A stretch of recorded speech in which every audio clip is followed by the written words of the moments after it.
everyone, I'm Timothy Michael and welcome back to E.P.I.C Pride, where I give you all the tea in entertainment, political, international, and cultural LGBTQ+ news. But first, a word from our sponsor. Santa Monica College is a public community college with more than 90 fields of study, a proud leader among California's community colleges transferring students.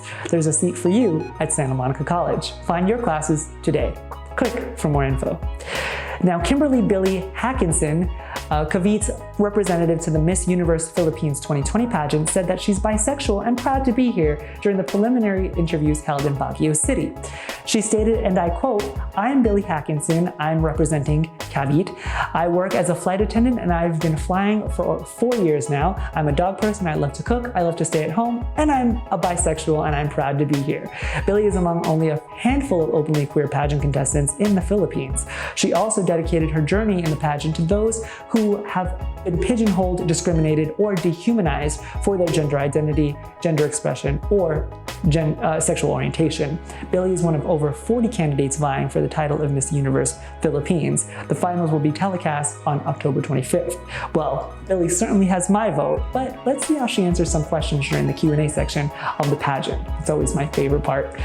Now, when we think of birthday parties, we might imagine brightly colored streamers, cake, and lots of fun and games, right?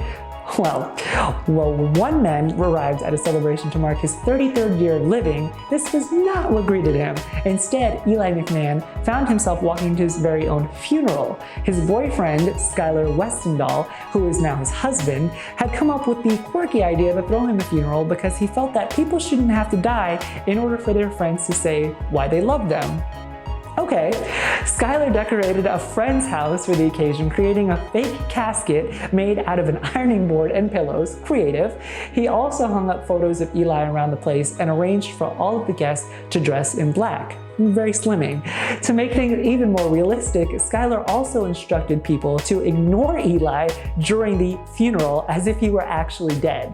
Now, the funeral service only lasted for about 30 minutes and then guests were able to talk to him. It also featured a slideshow of photos set to the Bette Midler classic Wind Beneath My Wings, followed by an obituary.